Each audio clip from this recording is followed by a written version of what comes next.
우리 한번 따라 합시다. 가상칠언. 가상칠언.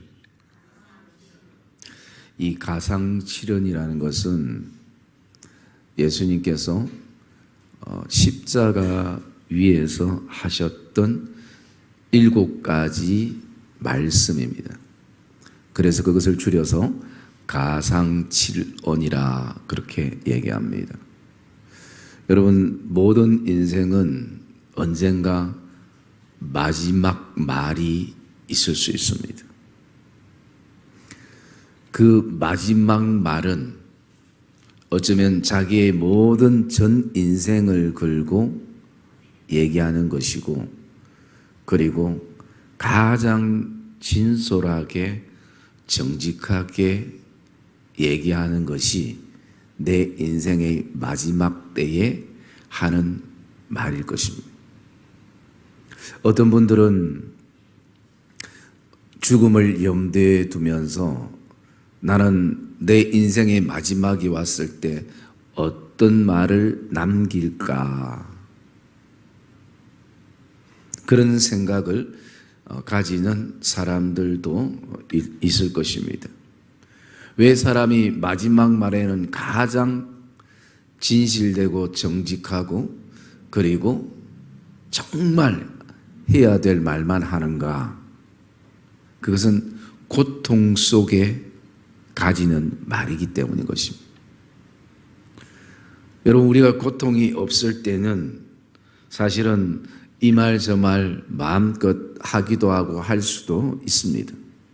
생각 없는 말도 하기도 하고, 또 생각이 있지만 남을 배려하지 않고 말을 하기도 하는 것입니다.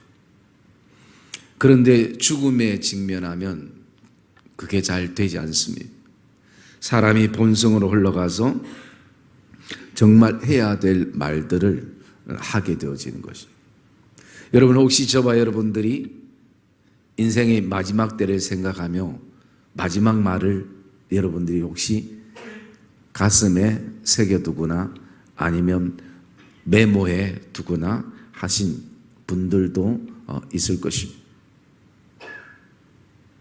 오늘 예수님께서 하신 이 십자가 상에서 하셨던 7가지 말씀은 우리와 상관없는 것이 아니라 다 우리와 상관 있는 메시지인 것을 볼 수가 있습니다.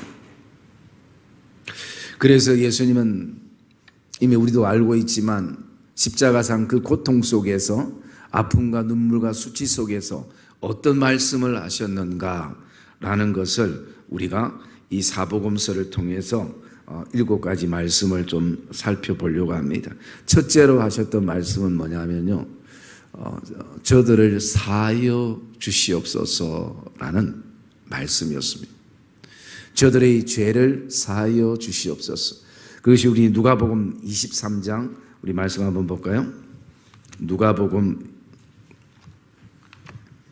23장 34절에 말씀에 기록되어 있습니다. 여러분, 우리가 누가복음 23장을 자주 볼 것이니까 이따가 책갈피를 해놓고 여러분들이 본문으로 돌아오시면 됩니다. 누가복음 23장 34절 읽읍시다. 시작. 이에 예수께서 이르시되 아버지, 저들을 사하여 주옵소서. 저희들이 하는 것을 알지 못함이니이다 하시더라. 그들이 그의 옷을 나눠 제비 뽑을세. 네, 여러분, 예수님께서 하셨던 말씀 가운데 아버지여, 저들을 사하여 주옵소서. 자기들이 하는 것을 알지 못하는 아이다 라고 그렇게 말하고 있습니다. 여러분, 여기에 나오는 저들은 어떤 사람들입니까? 자기의 죄를 모르고 예수님을 십자가에 못 박으소서, 십자가에 못 박으소서, 우리가 책임지겠나이다. 여러분, 예수님이 십자가에 못 박히신 이유는 바로 나의 죄 때문인 것이. 여러분, 이 땅에 그 어떤 인생도 자신의 죄를 책임질 수 있는 사람은 아무도 없습니다. 그런데도 그들은 오늘도 알지 못하는 그 무지 속에서 그들은 주님의 옷을 제비 뽑고 있는 그런 그들이었습니다. 그런데 주님은 오늘도 아버지께 저들을 사하여 주옵소서라고 말씀하는 것입니다. 이것이 그냥 예수님이 한가할 때 하신 말씀이 아니라 십자가에서 그 고통을 느끼면서 아픔을 느끼면서 하셨던 말씀이 바로 그 말씀인 것입니다. 그리고 두 번째는요, 한 강도에게 하신 말씀이지만 너는 나와 함께 낙원에 있으리라 말씀합니다. 23장 43절 말씀을 읽읍시다. 43절 시작. 예수께서 이르시되 내가 진실로 내게 이르노니 오늘 내가 나와 함께 낙원에 있으리라 하시니라. 아멘.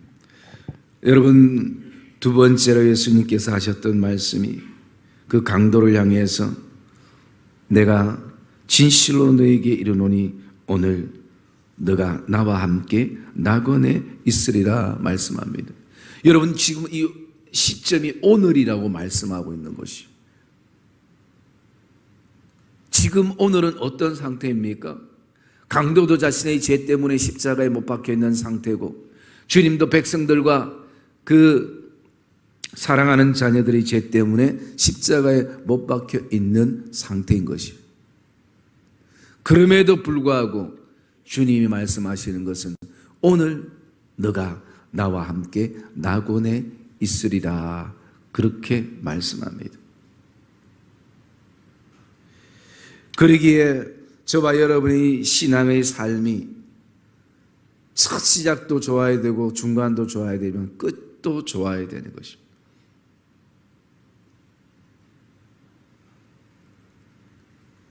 어쩌면 예수님의 양쪽의 그 강도들은 오늘날 한 사람은 나를 기억하소서라고, 그 기억하소서라는 그 의미 안에는 자신의 인생과 삶에 지은 모든 죄악들의 어떤 모습들이 드러나는 상황인 거예요.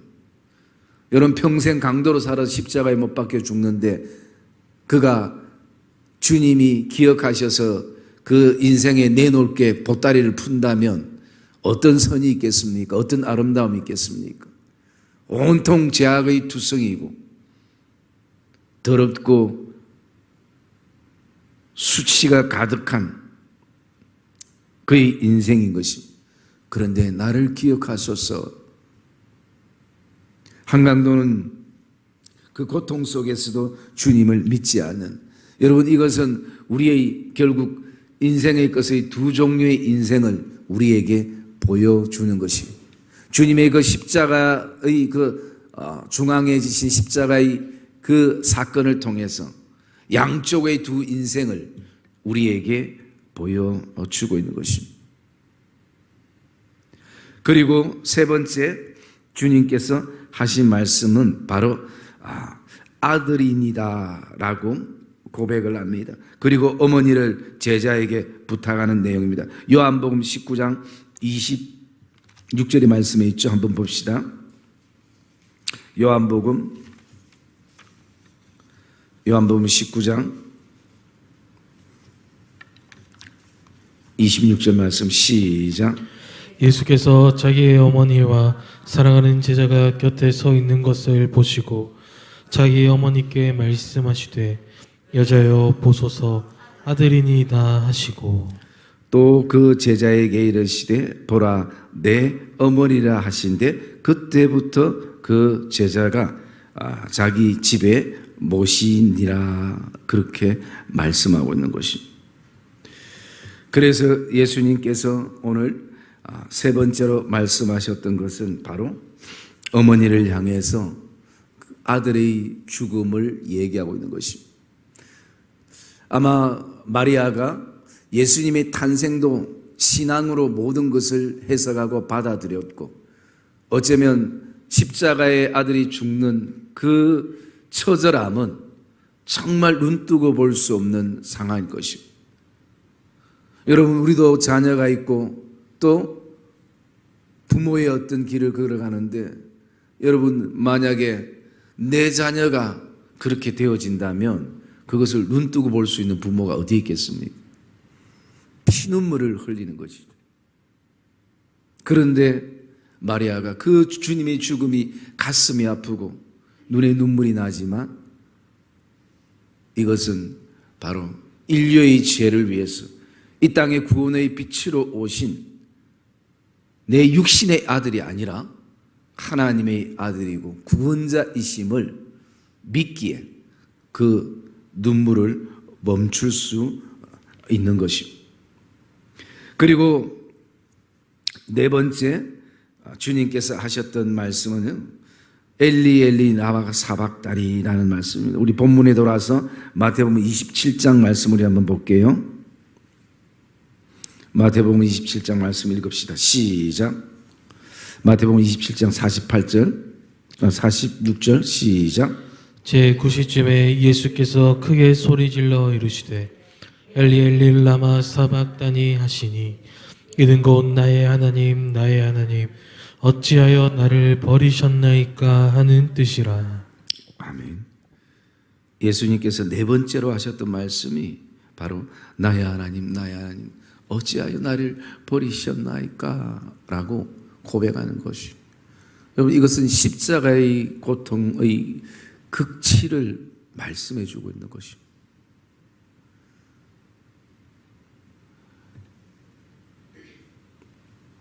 그러기에 우리가 삶을 살아갈 때 여러분 손에 약간만 어디 그 칼에 베어도 그 고통의 시간이 얼마나 길고 큰데 오늘 주님께서 손과 발에 못을 박히셨다라는 그 자체가 육체적인 처절한 고통. 여러분 그 고통의 크기는 바로 나의 죄악의 크기인 것입니다.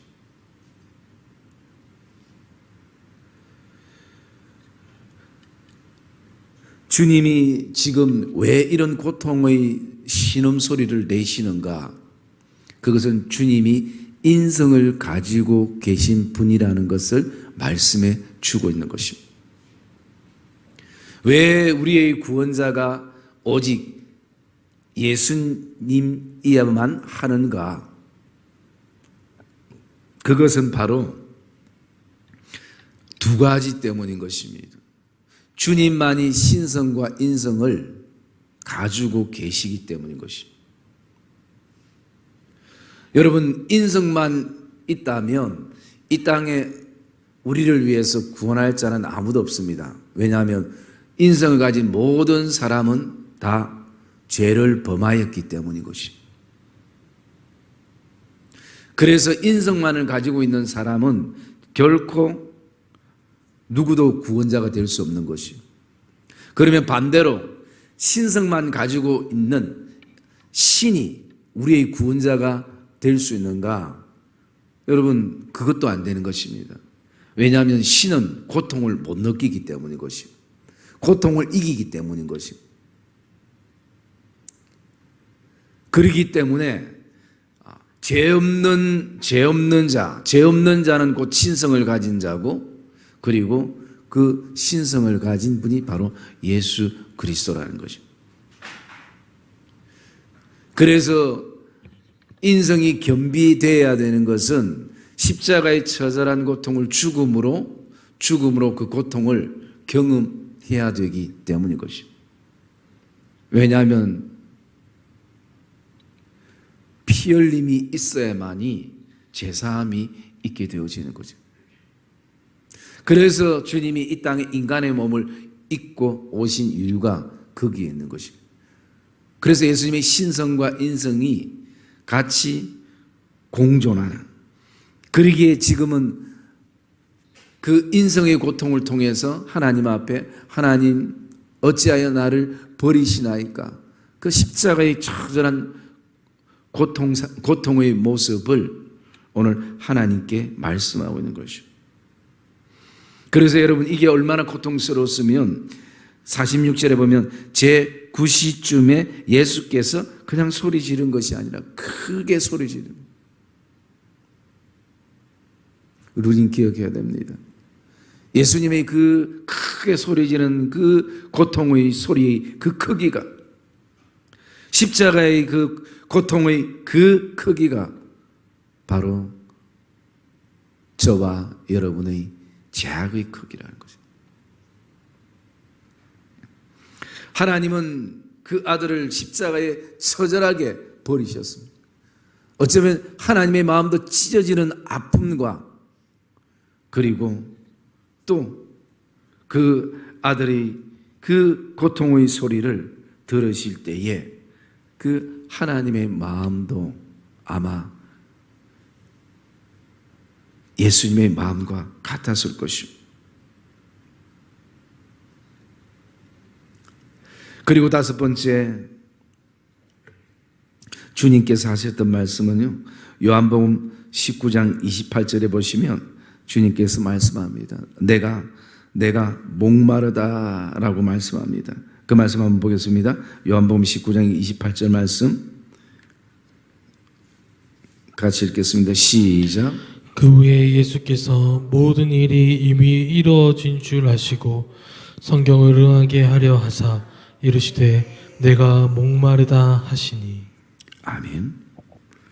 여러분, 내가 목마르다라고 말씀합니다. 그래서 사람들은 신 포도주를 적셔 갈대에 꿰어서 예수님께 먹게 하셨습니다. 여러분, 단순한 이것은 어떤 육신적인 목마름만을 말하는 것이 아니라 이 모습 속에서 우리의 모든 죄악의 적나라함을 보여주고 있는 것입니다. 여러분, 성경 전체를 바라볼 때 예수님이 어떻게 죽으셨는가라는 것을 볼 때에 머리에 가시 면류관을 쓰셨습니다. 여러분, 지금도 이 앞에 이 가시가 이렇게 있는데요, 저희 이 손이 약간만 이렇게 해도 손이 아플 정도예요. 그런데 이 면류관을 사람들이 머리에 씌웠어요. 그것은 무엇을 말합니까? 내가 지은, 머리로 지은 죄에 대한 결과인 거죠. 여러분, 우리는 머리로 숱하게 많은 죄들을 짓고 있습니다.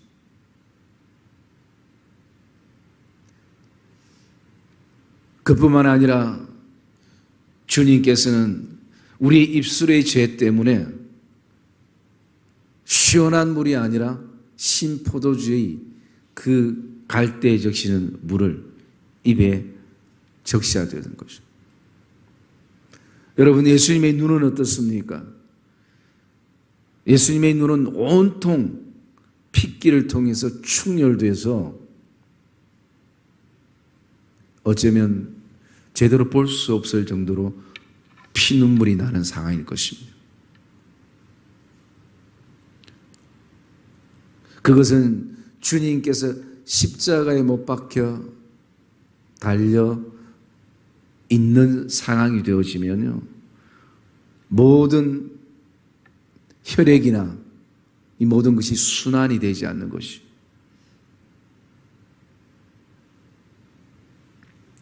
그래서 저절로 죽게 되는 것입니다. 피가 말라서 죽게 되는 것이. 여러분, 우리가 그냥 어떤 힘만 좀 써도 그 힘씀을 통해서 눈이 충혈될 때가 있잖아요. 우리의 눈의 죄악 때문에. 그리고 그뿐만 아닙니다. 우리의 손의 죄로 인하여 주님이 양손에 못에 박히시고, 우리가 잘못 가는 인생의 걸음 때문에 발에 또 못에 박히시는 그 고통. 심지어 주님은 이 양쪽 가슴에 창으로 찔리는 고통을 가지는 것입니다. 일반적으로 십자가에 사람들이 못 박게 되면요, 그렇게 하지 않아도 저절로 다 피가 말라 죽게 되는 것이, 시간이 지나면. 그런데 왜 그들이 창자국으로 예수님을 찌르셨는가? 왜 굳이 불필요하게?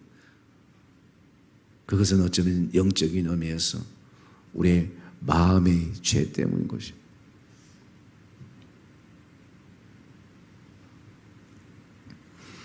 그래서 오늘도 주님께서 목마른 그 이유를 통해서 바라볼 때 우리 모든 죄악상들이 온통 머리에서 발끝까지 죄로 물들어져 있는 그것이 바로 저의 모습이고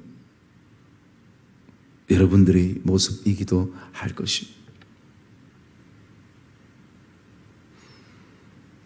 그리고 여섯 번째, 주님이 하셨던 말씀은 다 이루셨다라는 말씀을 하셨어요. 우리 요한복음 19장 30절 말씀 한번 읽겠습니다. 요한복음 19장 30절 말씀. 요한복음 19장 30절 말씀 시작. 예수께서 신 포도주를 받으신 후에 이르시되 다 이루었다 하시고 머리를 숙이니 영혼이 떠나가시니라. 예. 주님이 하셨던 말씀 여섯 번째가 다 이루었다는 것. 여러분, 이 다 이루었다는 것은 우리가 새벽에 첫날 묵상을 해주셨죠. 무엇을 다 이루었는가? 첫 번째는 하나님 십자가를 통해서 하나님의 뜻을 다 이루셨고, 그리고 십자가를 통해서 하나님의 공의와 사랑이 부딪히는 것이 아니라 완성을 이루셨고, 그리고 세 번째는 우리를 믿음에 서 있는 그 자리에서 은혜로 들어가게 하신 것을 다 로마서에 있는 말씀처럼 다 이루셨고, 그리고 죄인인 나를 의인 삼으신 하나님과 화평케 하신 것을 이루신 것을 묵상했었습니다. 그래서 주님은 오늘도 그 십자가를 지신 목적을 다 이루셨다라고 말씀하신 겁니다. 그리고 마지막 일곱 번째 한 가지가 뭐냐면요, 아버지 손에 내 영혼을 부탁하신 것이. 누가복음 23장 36절 말씀 한번 보겠습니다. 누가복음 23장 46절 같이 읽읍시다. 시작. 예수께서 큰 소리로 불러 이르시되 아버지 내 영혼을 아버지 손에 부탁하니이다 하고 이 말씀을 하신 후 숨지시니라. 예수께서 큰 소리로 불러 이르시되 아버지여 내 영혼을 아버지의 손에 부탁하나이다 라고 말씀을 하시고 주님의 영혼이 떠나게 되어지는 것입니다. 여러분, 사람이 죽는 것은 영혼이 떠나는 것입니다. 그냥 우리가 볼 때는 그냥 호흡이 멈추면 육신적인 죽음은 끝나지만 실제적으로는 영혼이 떠나는 것이에요. 이것은 주님의 십자가의 완전한 죽음을 말씀을 하고 있는 것입니다. 영혼이 떠나면서 오늘 우리가 본문에 돌아오면 마태복음 27장 거기 51절에 보면요 이렇게 말하고 있습니다. 주님이 영혼이 떠난 다음에 성소 휘장이 위로부터 아래로 찢어져 둘이 되고 라고 말씀합니다. 여러분, 성소와 지성소는 항상 거기에는 중간에 그 커튼과 같은 그것이 쳐 있습니다. 제사장들이 성소까지는 들어갈 수 있지만 지성소는 함부로 들어가지 못하는 거죠. 지성소는 대제사장이 들어가는 거죠. 그런데 그 휘장이 찢어진 것이죠. 이것은 영적인 의미로 바라보면 모든 사람들이 이제는 지성소 안까지 들어가게 되는 은혜를 누리게 되는 거죠. 신분의 어떤 차이도 없는 것입니다. 성별의 차이도 없는 것입니다. 모든 사람들이 새로운 살 길을 주셔서 믿음의 담력을 얻어서 은혜의 보좌 앞으로 나가게 되는 것입니다. 그게 바로 주님께서 우리를 위해서 십자가를 지신 그 십자가의 놀라운 사랑의 사건을 통해서 우리에게 이루어진 것을 우리가 보게 되어지는 것입니다. 사랑의 믿음의 성도님들, 오늘도 저와 여러분들이 정말 주님께서 우리의 죄를 해결해 주셨음에도 불구하고 이 땅에 우리는 살아갈 때 아직도 죄의 정서가 우리에게는, 과거의 정서들이 우리에게는 남아 있을 수 있는 것입니다. 그러기에 그 순간순간마다 우리는 그 연약함을 안고 주님의 십자가 앞으로 나가는 시간들이 되어야 할 것입니다. 이것은 단순한 고난주간에만 이루어지는 하나의 행사가 아니라 우리의 삶의 매 순간 매 순간마다 주님의 십자가 앞으로 한 걸음 한 걸음 나가야 할 것입니다. 그곳에서 주님이 나를 위해 어떻게 죽으셨는가, 왜 죽으셨는가, 나를 왜 살리셨는가, 그것이 발견되어지는 은혜가 이 고난주간 이 예배를 통해서 저와 여러분 안에 다시 한번 새로운 은혜가 되어지는 귀한 예배의 시간이 되시기를 주님의 이름으로 축복합니다.